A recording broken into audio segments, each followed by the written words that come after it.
Bonjour, bienvenue sur Block Bullchain. Aujourd'hui, on va parler toujours donc du Bitcoin, vu les nouvelles entre la SEC et la Fed, qui donc précisément donc ont signifié que bon, le Bitcoin c'est toujours un commodities, ça sera jamais un securities, d'accord?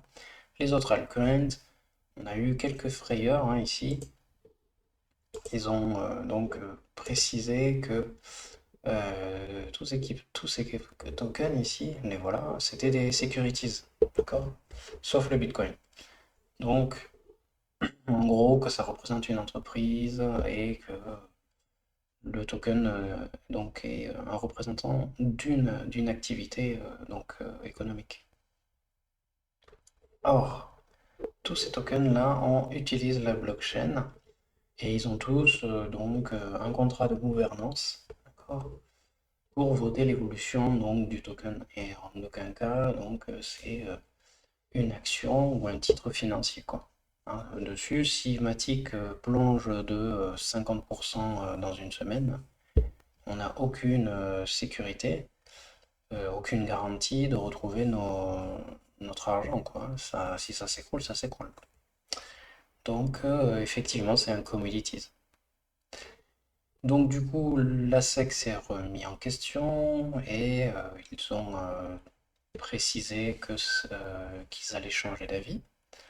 Et donc, du coup, malgré la réunion de la Fed et la SEC qui se retourne un petit peu contre son propre gré, eh bien, on se retrouve quand même avec un marché quand même qui a pris une grosse claque.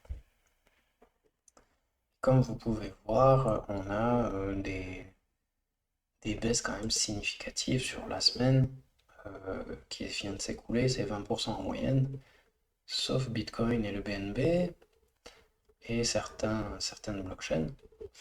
Donc effectivement, c'est aussi une bonne phase actuelle. Donc on va aller voir le Bitcoin, mais dans sa globalité. Ce qui est intéressant de voir, voilà, là vous avez la courbe totale et vous avez les montées haussières. Donc nous, de 2020 à 2022, on a vécu quelque chose d'exceptionnel. Là, on sent qu'il s'est passé quelque chose par rapport aux autres années. On sent qu'il y a sûrement les institutionnels qui sont entrés sur les marchés des cryptos. Et je pense qu'il nous attend quelque chose d'encore plus exceptionnel pour le prochain bull run. Parce que on est en train de commencer à établir des règles, que ce soit en Europe ou aux États-Unis. Donc au niveau du cycle psychologique, ici, vous voyez, on va voir ça. Vous voyez, il y a deux beaux pumps pour correction. Ça pump, ça corrige. Donc on a deux belles cloches là, comme ça. Et bien vous voyez, en 2020, c'était pareil. Il y avait une cloche et une deuxième cloche qui se suivaient en fait. Hop. Et ensuite, on est passé à une période de pump inimaginable. Et vous voyez aussi, en 2017, 2017-2018, c'est pareil. Deux belles cloches là, et hop, gros pump. Et pareil ici. Une cloche, une deuxième cloche, boum, pump. Donc c'est pareil. On est dans un même cycle. Et on peut voir en fait qu'il y a effectivement ces deux belles cloches. Et nous, en fait, on va regarder ça plutôt en logarithmique. D'accord? Là, on est en linéaire. D'accord? Et là, on va aller en logarithmique. En logarithmique, c'est encore plus prononcé. Et les deux belles cloches, elles sont là. Et ici aussi. Vous voyez, on voit quand même que descendre plus bas que ça, c'est aller taper des supports qui sont là de 2018 et 2019. Je pense pas que ça va descendre jusque-là. Je pense pas qu'on va retrouver un Bitcoin à 10 000 $ dans un mois, quoi. Non. Je pense qu'au pire, effectivement, on peut retrouver un Bitcoin à 23 000 $ dans les alentours, mais pas plus que ça. Donc ici, il y a un outil que je voulais vous partager qui s'appelle le site s'appelle Coin, Calling Talk Crypto, d'accord? Et donc c'est un outil d'analyse sur le Bitcoin et qui utilise tous ces critères ici. Et vous avez une analyse du Bitcoin depuis le début, en tout cas depuis 2012. Et vous voyez, si vous voyez, là c'est en bleu, c'est l'indice donc Confidence CBB de l'outil. Voilà. Donc en gros, quand vous êtes entre 1 et 10, c'est une bonne période sur le Bitcoin pour vous entrer sur le marché. Et on a 1, 2, 3, 4 périodes, d'accord? Et en 2022, on était juste là, c'était en mois de novembre. C'était l'une des meilleures périodes, entre novembre et décembre, c'était la meilleure période pour entrer sur les marchés. Et vous voyez donc décembre 2022. Donc décembre 2022, il y a certains altcoins qui sont retombés sur ces niveaux-là. On va voir sur l'année. Ici, on a donc hop, juillet, voilà, hop, septembre, là. Donc on a décembre 2022. Ici, c'était il y a 6 mois. Et vous voyez, on est redescendu des niveaux, mais vraiment hyper bas, quoi, pour Polygon. Donc c'est très très intéressant d'entrer sur des tokens qui sont redescendus sur des niveaux il y a un an. Euh, Cardano, bah, c'est pareil. Il est redescendu sur les niveaux du mois de décembre. Tout ça pour vous dire que sur certains altcoins, on est carrément ici, quoi, à ce niveau-là. Comparé au Bitcoin, on est là. Donc, sur certains altcoins, vous pouvez encore vous positionner avec beaucoup de facilité. Pour le Bitcoin, c'est différent. Et là, Bitcoin, lui, il est dans son cycle. Il est dans un cycle baissier ici, ça dure, boum, ça fait un plat, et puis après, c'est parti. Là, on a fait une mise à plat, boum, c'est parti. Donc là, c'était intéressant d'entrer. Et maintenant, on est parti pour le bull run. En vrai, après, si on veut se rapprocher un peu plus du cycle psychologique, donc on a la première, ici en bas à droite, on a la première boucle, la deuxième boucle, et puis on va rentrer dans la phase de l'espoir.